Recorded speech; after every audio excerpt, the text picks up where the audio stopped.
Good afternoon, everyone. Hope you can hear me. Okay, my name is Priya, and I'm going to talk about voice over LTE and voice over Wi-Fi calls today. As I said, my name is Priya, and I work at ERNW GmbH, ERNW. It's a company in Germany. I like to do telecommunication security, also some binaries. I like to play with PCAPs, logs, and I like a little bit of everything in security. I have a blog. It's kind of outdated, but yeah, I also write in company blog, Insinuator. So today we'll be talking about, as I said, about voice over LTE and voice over Wi-Fi security.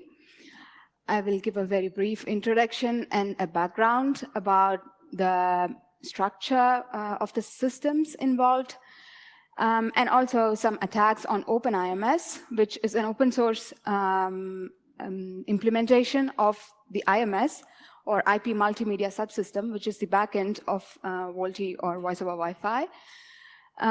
So that's more like a simulation attacks because it's not the real provider. But after that, I will be also trying to see how we can apply these kind of attacks in real telecom providers, and also proposing some mitigation. So to start with, voice over LTE or voice over Wi-Fi are variants of voice over IP. This means apart from the traditional circuit switched networks, these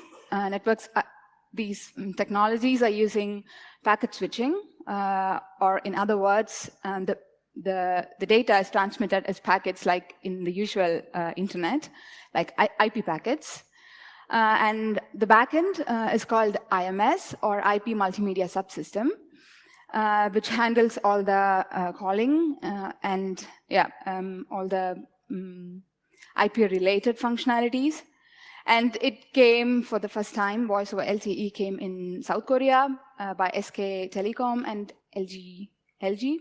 And in Germany, it came only in 2015, March, by Vodafone. And voice over Wi-Fi came only in 2016. So this means this is rather new and not widely used, but I'm pretty sure that most of you already have voice over Wi-Fi, or in other words, it's called Wi-Fi calling in your phones, and also voice over LTE. So if you make a call and if you don't see the LTE switching back, then most probably you are making the call via LTE or using VoLTE. But yeah, most of the phones like Samsung, iPhone, or Sony Xperia support this features. So to start with, I will talk a little bit about the IMS background, or IMS, or IP multimedia subsystem. So that is the VoLTE stack. That's the user interface and the tower and the gateway and the IMS. But in my talk, I'll be covering only these three layers, so which is the IP and the layer above. So it's more like an application layer talk. Nothing at the radio or the physical layer. So it's only going to be about IP or voice over IP, which is, we will talk about that later. And these are the systems involved in the IMS. So IMS consists of call session control functions, so CSCF, and these are the systems that actually provide the calling capability. And there is a gateway, and there is also HSS, which contains all the identification information or authentication information, or like your IMSIs or information like that. This is how a calling would look like when Alice is calling Bob. The first packet that gets sent is called invite. I should talk about SIP. SIP is Session Initiation Protocol, which is the protocol which is very similar to HTTP, which is a text-based protocol. And when you make a phone call or voice over LTE call or voice over Wi-Fi call, there is a zip packet that can get sent via the IP interface. And yeah, it goes to your provider, so it could be anything there. And then, yeah, it returns ringing. That's when you hear the ringing bell. And yeah, when the person picks up the call, then there is a 200 OK message sent back. And it is at this region, it's usually RTP, where the real voice call happens. And yeah, that's when you get charged for your call and so on. So to look a little bit deeper, that's how the SIP would look like. So as I said, it's similar to an HTTP protocol. So instead of the get and post, you have invite or register or options or keywords like that. Then you see from and to address. So this is actually a voice over IP example, but in case of voice over LTE, this will be a phone number here and also the to phone number. Then you also have something called SDP, which is Session Description Protocol. But yeah, the details are not so important at the moment because they agree on what kind of support does your phone have and how are you going to make the call and so on. But we are mostly going to play with the SIP part for today. So yeah, so the first part is going to be about attacking OpenIMS. As I said before, OpenIMS is an open source implementation of the IMS, which contains the call session control functions implemented in that. So there are some requirements for this. I used SIP proxy as a tool, which allows to basically proxy and do the injection and play with it. Yeah, you can also use VIPROI toolkit. So they already have some exploits in Metasploit. So yeah, if you are playing with Skype or something like that and want to try, you can use VIPROI. And in this test, I'm using mainly IMS clients, like, yeah, it's Twinkle in Ubuntu or Boghe in IMS or in Windows. But yeah, as I said before, this is kind of simulated attacks as it is in a simulated environment, and I have my own VM as the backend. So that's how the SIP proxy tool would look like. You can set up the client and the port, and yeah. And that's the OpenIMS implementation. So it has got the call session control function systems and the HSS as its parts. And yeah, how is it related to voice over LTE and voice over Wi-Fi? So as I said, it makes use of SIP or Session Initiation Protocol, which is very same as in the case of voice over IP. And yeah, we are mainly going to do some SIP header injections in the first phase. And also, another important thing to note here is that there is no IPsec in this simulated attack environment scenario. And okay, both attacker and the other end user are registered users. Sorry about the grammar. So the first attack is MSRP fuzzing. So MSRP is message session relay. So whenever you send a chat message to keep track of the relay, this particular protocol is used. But that's not so important. So there's a particular header, and if you give a first input into this particular header, giving a long string, so that's an attack which is already there in the VIPROI Metasploit toolkit. So you can simply use the exploit and try to test this. And well, you will find that it basically crashes the client on the other end. So you are making a call to someone, and you can crash the other end user if they're using a bad client, of course.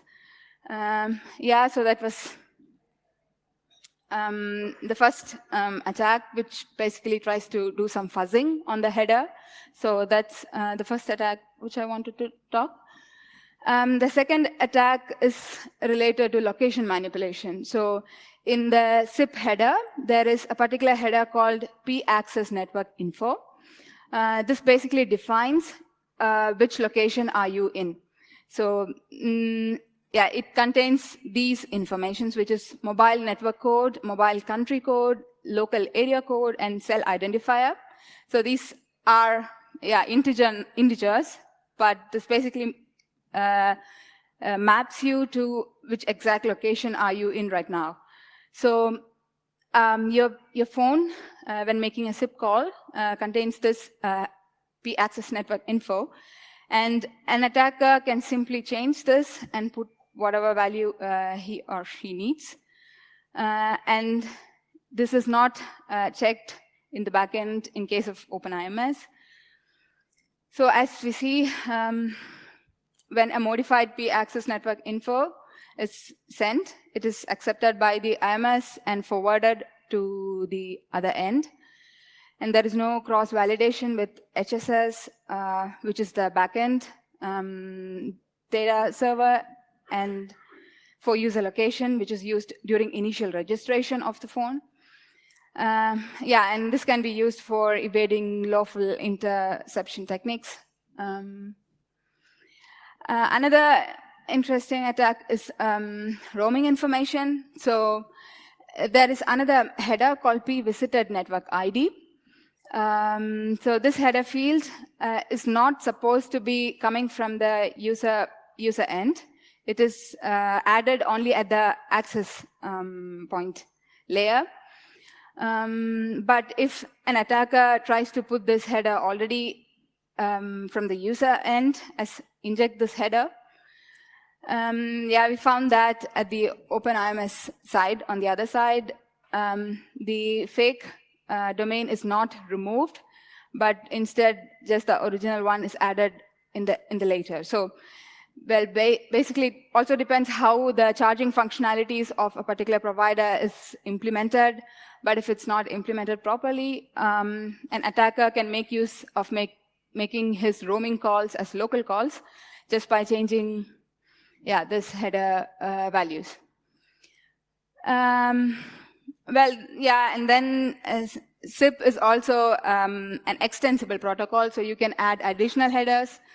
So, well, yeah, the additional header can be added as X header, and you can try to send whatever content you want, and this still get accepted, but at the server side and gets forwarded to the other end.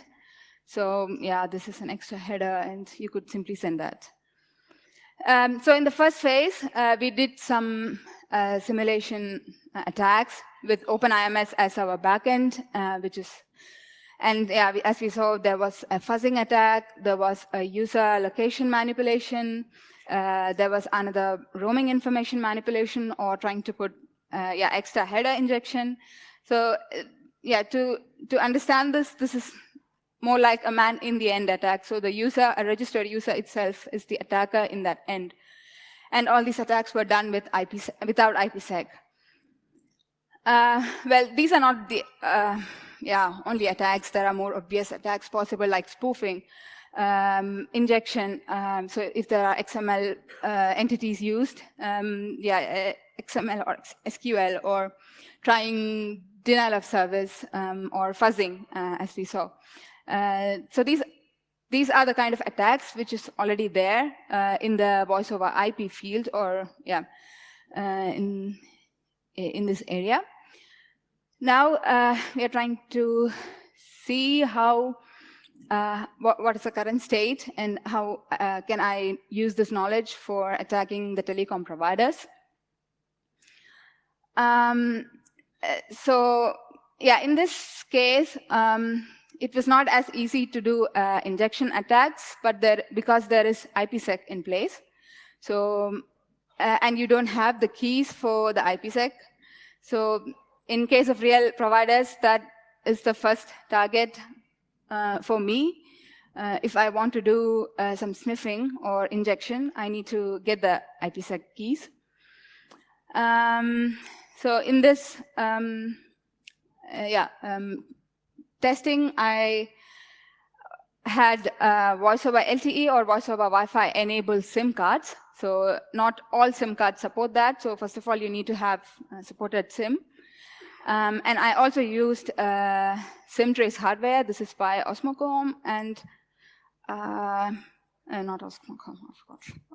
Yeah, but it's an interesting hardware device that allows you to sniff the interface between the SIM and your phone. That is how I'm going to extract the IPsec keys. And then you also need voice over LTE or voice over Wi-Fi enabled phones. And as there is IPsec here, there is going to be ESP or Encapsulation Security Protocol, which is a part of IPsec. So if you want to play around with it, you need to compile Wireshark on your own with gcrypt library enabled, so that you have more additional features. So yeah, to start with, the interfaces which I'm looking at are generally called RMNet 0 or RMNet 1. This simply contains IP addresses just like your Ethernet interface. And in case of voice over Wi-Fi, there is a tunnel which is going to be sent through WLAN 0. But I also found another interface called EPDG1, which was there as a virtual interface, which contained all the data which I could use for sniffing. And then I also did iSIM interface with the SIM trace hardware. So we will get into details of all these in detail. Also, as I told before, there is IPsec in place here. So there is ESP, which is Encapsulation Security Protocol, which is used. So it's not plain as in the case of OpenIMS before. And yeah, this means that there is integrity protection. So there is always a hash added to each and every SIP request that gets sent. And in case of voice over Wi-Fi, there is encryption, of course, because yeah, it's going through the internet. So yeah, so this is how the ESP packets would look like. And yeah, in case of voice over LTE, it's always IPv6 in case of the providers which I looked at. So for testing voice over LTE, the specific interfaces are called RMNet 1, 0, 2, 3, as such, but these are the main interfaces to look into. One is usually for your data. So your LTE data, mobile data works through one of that, and one is for voice. So when you enable voice over LTE, the other new interface gets turned on. And for voice over Wi-Fi, I could look into these. But WLAN 0 always had encrypted communication in this case. But this particular interface had non-encrypted traffic. This is simply using ADB shell and ADB forward for viewing the traffic. So as I said before, to give a clear idea, in case of voice over LTE, there is no encryption, but only integrity protection. And the traffic is sent, and we are listening at RMNet 1 or RMNet 0. It changed according to providers what exactly is the interface name. And in case of voice over Wi-Fi sniffing, there is an IPsec tunnel here between WLAN 0, but there was additional hidden interface called EPDG, which contained all the data in a non-encrypted form, which we could look into. I don't want to discuss in detail about this, but if somebody is interested, this could be very useful, especially in the setup, because routing is disabled in the voice over LTE interface, so you can't simply set a route table for that. So there is a trick to use IP tables to do that. That's basically sending to man in the middle, which is my laptop, and then for routing it back to the phone. But in some cases, I didn't have to do this as well. Sometimes it works with SOCAT and burp and just trying to inject. But I have a demo in that case. Yeah, we will take a look into that. So what did I find when I was trying to look into the interfaces which I mentioned before? I found information disclosures. So there was IMEI numbers, which I could see of the caller and the callee. So IMEI is the private identity of your phone, like a serial number of the hardware MAC address kind of thing. Yeah, and I could see uTransL ID, but I could see this only in the SIP register. So this is something which is sent before the whole IPsec begins.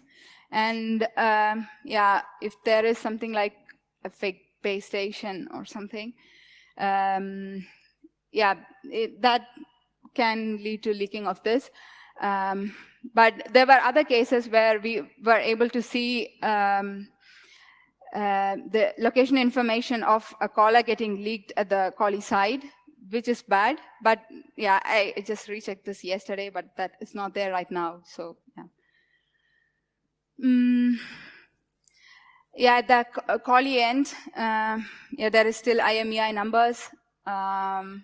And this is the worst part, that it also leaks the IMSI.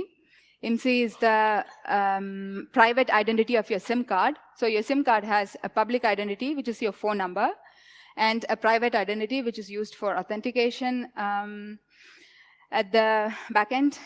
And yeah, leaking that is not so good, and it's bad. So that was a finding.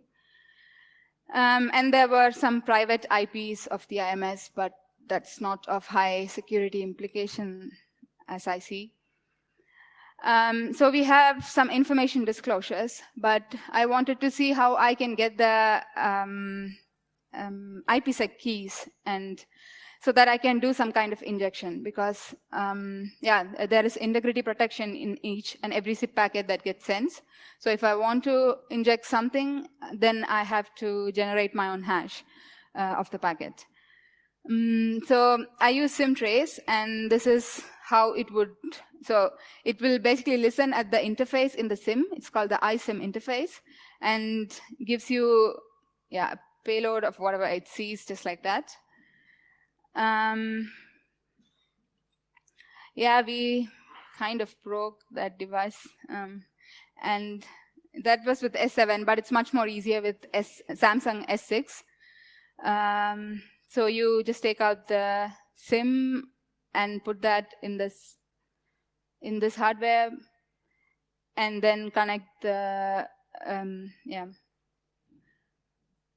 SIM tracer into the SIM slot of the phone, and then you connect the SIM tracer to your laptop. So that's the setup. Okay. Now I need to say a little bit about EAP, aka this is Extended Authentication or Key Agreement Protocol.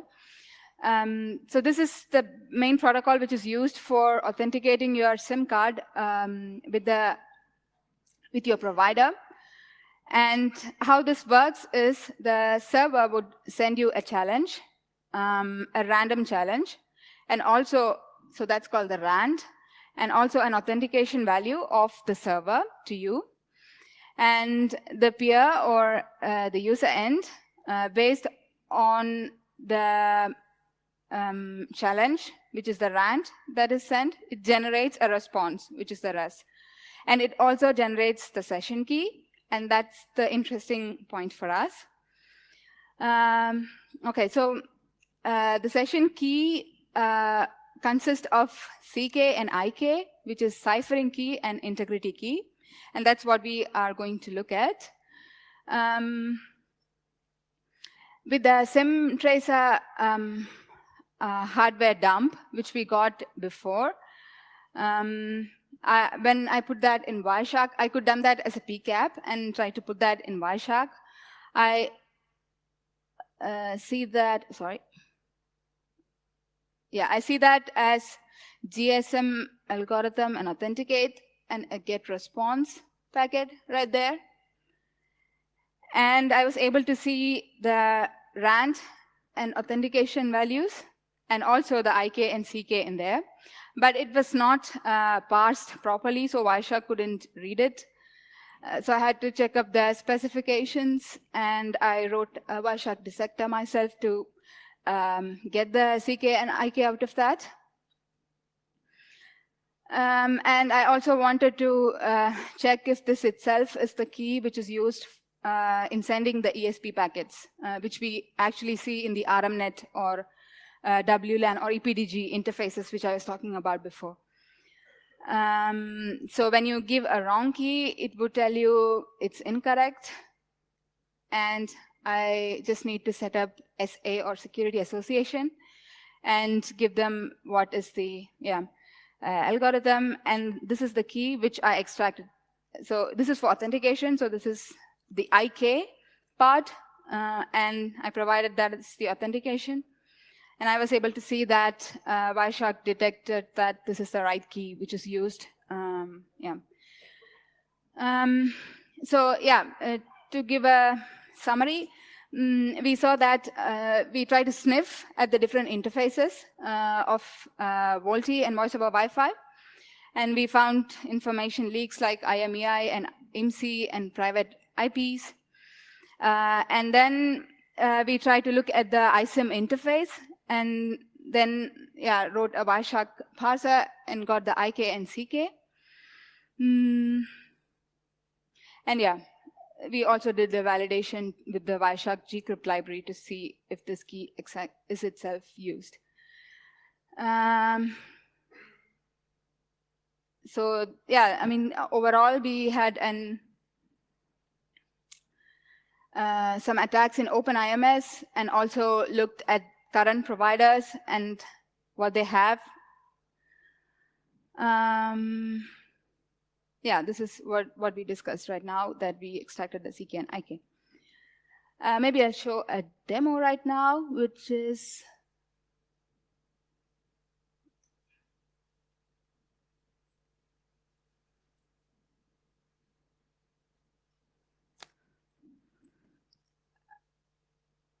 so with ADB shell, I'm trying to get a shell in my phone.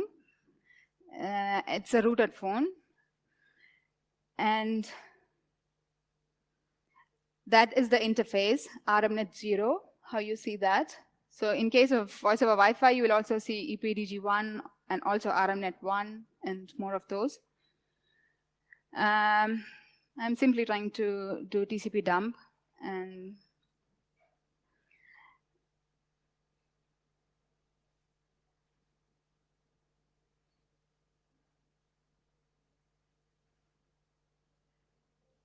with ADB forward, you can just give that command in your shell on your desktop and get all the packets. Now we want to see only SIP. We see some SIP packets already coming there. Now at this point, I am sending a message from my phone.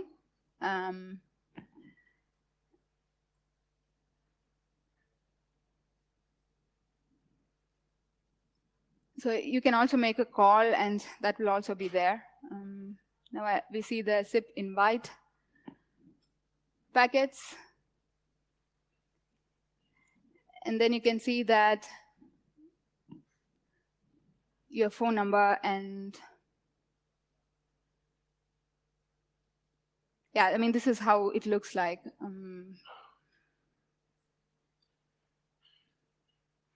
That's your location information.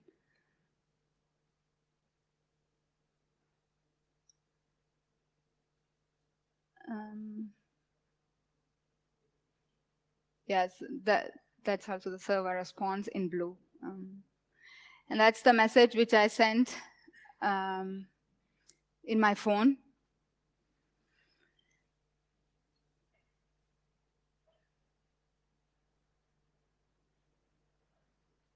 Now I'm trying to do a simple replay attack by trying to send that by a burp.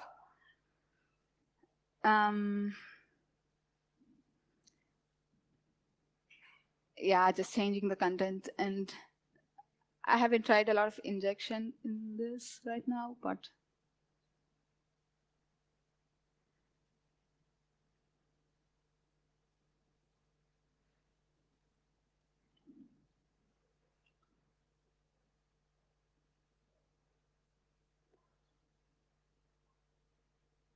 and I'm sending that to the phone, to the Wi-Fi interface, as my laptop and my phone is in the same Wi-Fi network. And I open a socket listener, which will listen to my packets coming from burp.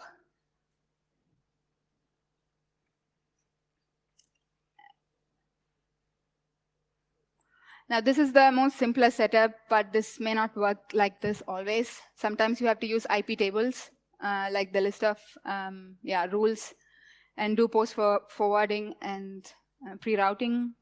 But in this case, this is easier. Yeah, initially, when I tried to inject, I couldn't, because there were some values which I had to change to make that as a unique message. Because there are values like this branch and call ID and tag and values like that. Yeah, I'm just changing that later.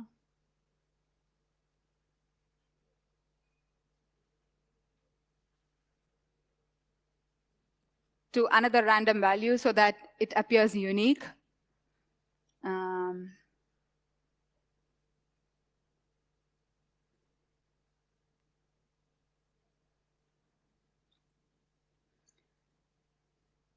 Yeah, after that, when I try to inject that again,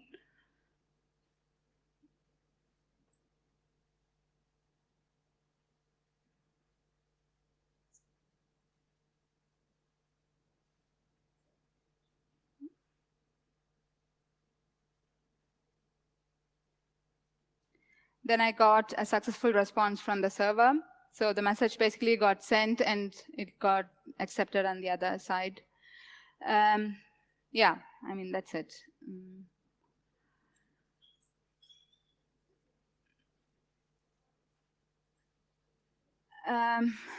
Yeah, so it's easy to do more of injection attacks in the same setup. So I just showed only the setup, and you can try injection in all the other headers and try to see if it works or not.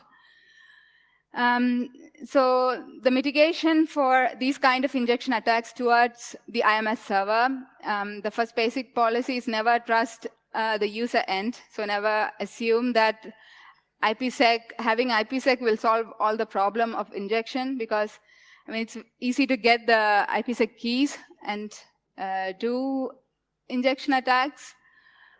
So there should always be something like traffic monitoring in the gateways, and that performs deep packet inspection, and also whitelist rules, to see what is expected in each header fields in SIP, and also encryption, at least to prevent something like a fake base station to see your IMSIs, and also user awareness to not connect to suspicious providers that pops up in your, so that's it. If you have any questions, we can discuss that now. Okay, thanks very much, Priya.